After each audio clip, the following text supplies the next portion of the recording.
Conjunction, इसका अर्थ होता है संयोजक, यानी दो इंडिपेंडेंट या डिपेंडेंट सेंटेंसों को आपस में जोड़ने का काम करेंगे। तो नो सूनर और देन आज की इस सेशन में आप पढ़ने वाले हैं, ठीक ना। तो चलिए शुरू करते हैं। इस चीज को याद रखें, जब भी डू एज डायरेक्टेड आपके सेक्शन सी के ग्रामर में आता है तो 1 नंबर की जरूर आता है, नो सूनर देन, यदि आपके सिलेबस में है तो, अदरवाइज जरूरी नहीं कि यही आएगा, ठीक है। चलिए शुरू करते हैं। देखें पहले तो इसका हम अर्थ जानेंगे कि आखिर नो सूनर देन है क्या, ठीक ना। देन उसके बाद हम इसके यूजेस को समझेंगे। तो इसका अर्थ क्या होता है, ज्यों ही त्यों ही, ठीक ना। इसको आप अपने नोटबुक में नोट करते जाएं। इसका मीन्स क्या होता है, ज्यों ही और त्यों ही, नो सूनर देन। और ये जब भी यूज होगा तो 2 सेंटेंसेस के साथ होने चाहिए, क्लॉजेज 2 उपवाक्य साथ में होने चाहिए, first clause and second clause, ठीक है। देन का यूज जो हम भी करेंगे तो सेकंड क्लॉज की जस्ट बिफोर, ठीक ना, यानी सेकंड सेंटेंस की just before, before second sentence, before second sentence किसका यूज, देन का, ठीक है। और नो सूनर के लिए प्रिंसिपल है वो देखें, मैं पहले से नोट आउट करके यहाँ पे रख दिया हूँ, उसको आप अच्छे से पढ़ लें और लिख लें। तो नो सूनर से जब वाक्य का प्रारंभ होता है तो सब्जेक्ट, किसी भी सेंटेंस में सब्जेक्ट आपको नोट आउट करना, पहचानना है। सब्जेक्ट के पहले डू, डज, डिड या हैड, ठीक है, का प्रयोग करते हैं। इसमें 2 चीज और ऐड करेंगे हम। सब्जेक्ट के पहले यहाँ पे आप नोट कर दें हैज और हैव। अभी तक सेंटेंस आया नहीं है इससे रिलेटेड, बट यहाँ पे हम नोट कर लेते हैं हैज और हैव भी, ठीक है। जब भी नो सूनर से हम वाक्य का निर्माण करेंगे तो इसका तो शुरुआत हो जाएगा, देन इसके बाद जैसे सब्जेक्ट यूज करेंगे तो उसके पहले हमें डू, डज, डिड, हैड या हैव का यूज करेंगे। लेकिन कैसे जानेंगे किन्हीं का यूज करना है तो आपको हम बता देते हैं, ठीक है। फर्स्ट पॉइंट नोट कर लें, जब भी वर्ब की फर्स्ट फॉर्म हो या फिर फिफ्थ फॉर्म तो फर्स्ट होगी, अगर फर्स्ट है तो उसमें डू लगेगा, और फिफ्थ है तो उसमें फिर डज लगेगा। आगे समझे, ये पहले पॉइंट को नोट कर लिए। दूसरा पॉइंट, अगर फर्स्ट क्लॉज में यानी फर्स्ट सेंटेंस में वर्ब की सेकंड फॉर्म है तब फिर आपको डिड का यूज करना है, दूसरी टॉपिक, ठीक। अब आते हैं तीसरे पॉइंट पे। इन चीजों को आप जरूर से जरूर पहले नोट कर लें, देन उसके बाद ही आगे बढ़ें। अगर V3 फॉर्म आपको दिखे सेंटेंस में तब आपको V3 form then had, have या हैज का यूज करना है, ठीक है। सेंटेंस में एक चीज और रहेगी V3 फॉर्म में, आपको सेंटेंस में पहले ही एक चीज नोट करके रख लें, यदि V3 होगी तो इसके साथ आपको हैव और हैज सेंटेंस के साथ ही मिल जाएगा, तो इसको पहचानना आसान हो जाता है। लेकिन इनको पहचानना मतलब डिड का यूज करने के लिए पहचानना इतना आसान नहीं होता है। तो आपको वर्ब की फर्स्ट फॉर्म फिफ्थ फॉर्म जरूर आपको पहचान के रखनी है, ठीक ना। अब मैं भी मान के चलते हैं, अगर आपको नहीं पता है वर्ब की first form, second form, third form, fifth form, तो यहाँ पे सेकंड हो गई, फिर एक आती है थर्ड, फिर फोर्थ का यूज नहीं होना, फिफ्थ आते हैं। एक सेंटेंस में यहाँ पे ले लेता हूँ, एक कहा जाए कि एक वर्ब ले लेता हूँ, उसके सभी फॉर्म में यहाँ पे लिख देता हूँ, तो आपको पहचान हो जाएगी, ठीक है।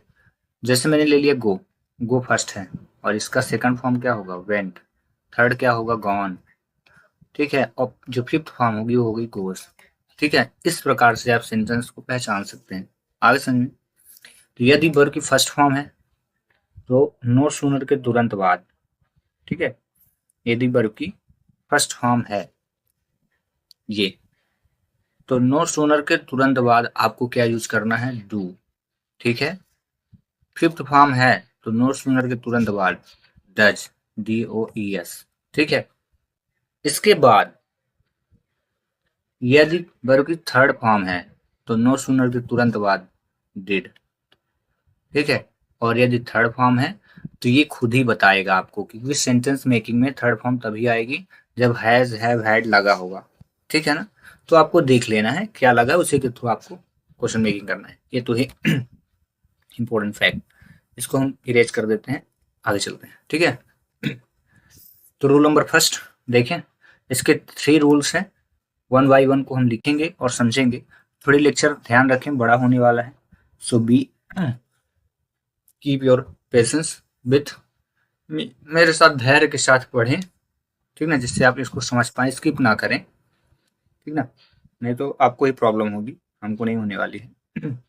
तो पहला रूल ये कहता है कि no sooner plus do does फिर सब्जेक्ट, ये सब्जेक्ट के जस्ट पहले है ना डू या डज, और फर्स्ट फॉर्म का यूज करेंगे हम, V1 इसको बोलते हैं, V1 लिख सकते हैं आप। फिर देन इसके बाद क्लॉज, क्लॉज यानी उपवाक, जो भी सेकंड क्लॉज होगा, 2 क्लॉज होने वाले हैं, एक तो यहाँ पे यूज हो जाएगा इस सब्जेक्ट की जगह, ये फर्स्ट क्लास C1 ले लेता हूँ, और ये सेकंड क्लास रहेगा C2। एग्जाम्पल से हम समझेंगे 1 बाय 1 करके। ठीक ना, तो देखें, ये पहला सेंटेंस हम यहाँ पे पुट कर रहे हैं, ही प्लेज क्रिकेट, वह क्रिकेट खेलता है, और ही ड्रिंक्स वाटर, ये 2 सेंटेंस हैं। ठीक है, तो यहाँ पे आप देख रहे हो वर्ब की कौन सी फॉर्म है, फिफ्थ, क्योंकि यस या यस लगा हुआ है। जब भी यस या यस लगा होगा तो इस चीज को आप अंडरस्टैंड हो जाए कि वर्ब की फिफ्थ फॉर्म ही यूज हुई है। ठीक है, यहाँ पे भी आप देख रहे हो तो वर्ब की फिफ्थ फॉर्म, तो ये पहचान हो गया कि यही रूल काम करेगा, नो सूनर डू या डज। तो यहाँ पे आप यूज डू का नहीं करेंगे, ओनली डज का, नो सूनर डज हो जाएगा, देन सब्जेक्ट, तो सब्जेक्ट ये है। पहचान के लिए आप ध्यान रखें, किसी भी सेंटेंस की शुरुआत जिस वर्ड से होती है वो सब्जेक्ट होता है, उसके बाद सेंटेंस। ये प्रेजेंट इंडेफिनिट का भी है, याद रखें, वर्ब की फर्स्ट या फिफ्थ फॉर्म क्या होती है, प्रेजेंट इंडेफिनिट। ठीक है, वहीं वर्ब की सेकंड पास्ट इंडेफिनिट, और वर्ब की थर्ड ये according to helping verb, had है तो पास्ट परफेक्ट, हैज या हैव है तो फिर ये हो जाती है प्रेजेंट परफेक्ट। ठीक ना, ये पास्ट की है। अब आते हैं इसका, जब हम आंसर करेंगे तो नो सूनर रहेगा, और यहाँ पे डू नहीं यूज करेंगे, does, no sooner does he आ गया, फिर फर्स्ट फॉर्म, तो प्लेस का फर्स्ट फॉर्म क्या होगा, प्ले। यस यस हट जाता है, ध्यान रखें, यस या यस जैसे ही हटा तो वर्ब की फर्स्ट फॉर्म बनती है। फिर इसके बाद देन का यूज करेंगे, और फिर क्लॉज, क्लॉज मतलब ये सेकंड जो सेंटेंस है पूरा लिखेंगे, इसमें कोई संशोधन नहीं करना। ठीक है, चलिए इसका आंसर देखें। तो पहले तो 2 सेंटेंस हमने लिया, एक ये था ही प्लेज क्रिकेट, और दूसरा आई प्ले, ये लिखा आई प्ले क्रिकेट, तो आई प्ले यहाँ जो है वर्ब की फर्स्ट फॉर्म है। ठीक है, ये जो है वर्ब की फर्स्ट फॉर्म, फिर ये क्रिकेट हो गया तो ऑब्जेक्ट है, और यहाँ पे ड्रिंक भी वर्ब की फर्स्ट फॉर्म है। ठीक है, तो इस सेंटेंस में आपको डू का यूज करना है, और इस सेंटेंस में डज का। रीजन समझ में आया, क्योंकि इसमें वर्ब की फिफ्थ है, इसमें वर्ब की फर्स्ट फॉर्म। तो इसके आंसर 1 बाय 1 करके हम देखेंगे।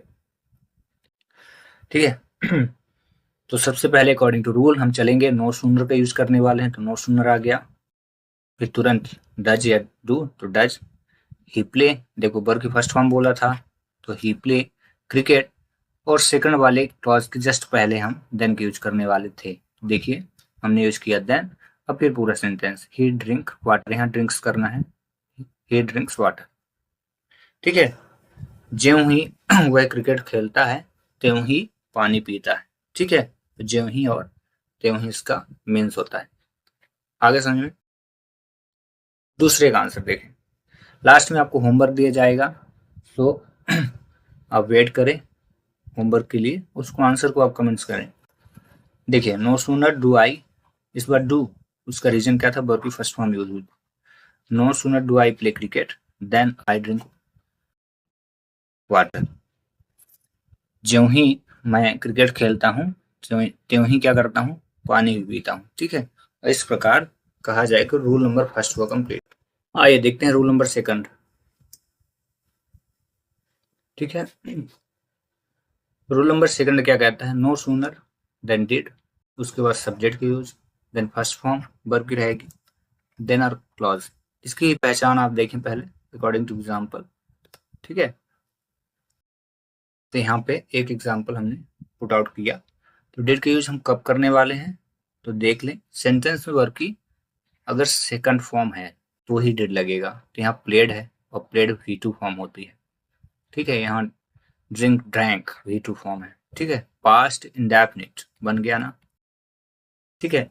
यदि ऐसी कंडीशन तो फिर ये लगेगा, तो नो सूनर यूज करेंगे डिड लगाएंगे। सब्जेक्ट, तो सब्जेक्ट आइडेंटिफाई करे ही, तो ही फर्स्ट फॉर्म क्या हो जाएगा, प्ले का जो फर्स्ट फॉर्म है सेकंड देन फर्स्ट, प्लेड का सेकंड फॉर्म तो प्लेड ही होता है और फर्स्ट फॉर्म क्या है, प्ले है। तो यहाँ पे हम यूज करेंगे प्ले। देन प्ले के बाद याद रखें ऑफ वर्ब लिखा हूं, इसके बाद आप ये ना ध्यान रखें कि इसके बाद वाला सेंटेंस क्या होगा, तो पूरा का पूरा लिखना है। First form of verb, then object भी रहेगा, अदर वर्ड भी रहेगा, ठीक है। इस चीज को याद रखें। रूल में मिस भले हुआ है लेकिन मैं आपको पूरा यहाँ पे एक्सप्लेन करके बता रहा हूँ। मतलब फर्स्ट वर्ब की फर्स्ट फॉर्म के बाद ये नहीं है कि आप फिर आगे का नहीं लिखेंगे, पूरा लिखना है, ठीक है। तो यहाँ हो जाएगा प्ले, क्रिकेट, फिर देन आएगा फिर क्लॉज यानी सेकंड क्लॉज पूरा, ठीक है। तो इसका आंसर भी आप यहाँ पे देखें, no sooner did he play cricket, पूरा सेंटेंस आया ना, पूरा का पूरा मेक किया गया यहाँ तक। देन का यूज हुआ अकॉर्डिंग टू रूल, और फिर उसके बाद क्लॉज जितना बचा है, ही ड्रंक वाटर। आगे समझ में ये हुआ रूल नंबर सेकंड। अब आते हैं हम लोग रूल नंबर थर्ड पे। बस थोड़ा सा ऐड करना है रूल नंबर थर्ड पे, according to rule number second ही ये भी चलेगा। बस हैव हैज, इस चीज को याद रखें कि हैव हैज ये अभी तक नहीं मिले हैं और ना ही एग्जाम में पूछे गए हैं। सबसे ज्यादा जो पूछा गया है उसको आप लिख लें, डिड, डिड वाला रूल मतलब second rule, rule number second, और रूल नंबर थर्ड में हैड पूछा गया है, ठीक है। इस चीज को याद रखें आप।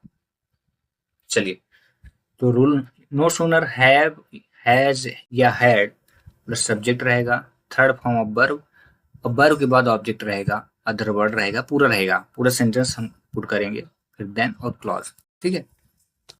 चलिए एक एग्जांपल देखते हैं। ही हैज प्लेड क्रिकेट, ठीक है। ही ड्रैंक वाटर।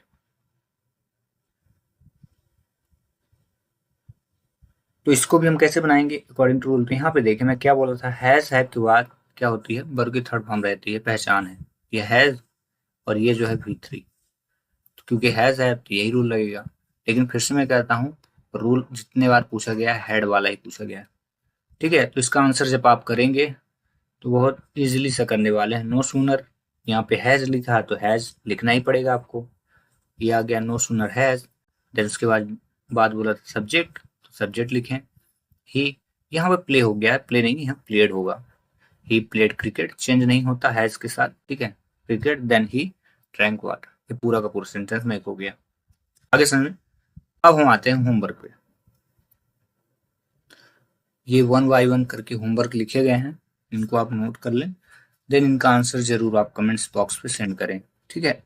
द बॉय सा टाइगर, एक लड़के ने टाइगर देखा और देखते ही दौड़ पड़ा, भाग गया। Riya does her work, she writes a letter, वह अपना पत्र लिखती है और नहीं अपना काम करती है, तो उसके बाद वो पत्र भी लिखती है। राम सादा फूड, भोजन को देखा और देखते ही दौड़ पड़ा, ठीक है ना। आई डन माई होमवर्क, मैंने अपना काम किया, तो यहाँ डन की जगह आई डिड होना चाहिए, तो मैं यहाँ क्या कर देता हूँ, आई हैड, क्या I had done my homework, I went to sleep, मैं अपना भोजन करने के बाद सोने जाता हूँ या सोने गया, ठीक है ना। ज्यों ही मैंने भोजन किया त्यों ही सोने गया, ऐसा होगा इसका। फिर अगला है Mohan did his work, he ate food, काम करने के बाद वो खाना खाया। कौन, मोहन जी हैं। फिर Ram talks to her, Ram उससे बात करता है। ही बिकम्स हैप्पी, और वो खुश होता है, ठीक है। अगला रिया हैड वॉश्ड क्लॉथ्स, रिया कपड़े धुलती है, और सी हैंग इट, और फिर उसके बाद उसको लटका भी देती है। दे गो टू स्कूल, वे स्कूल जाते हैं, ठीक ना। दे लर्न इंग्लिश, और वे अंग्रेजी सीखते हैं। ये हो गया रूल नंबर 8, ठीक है।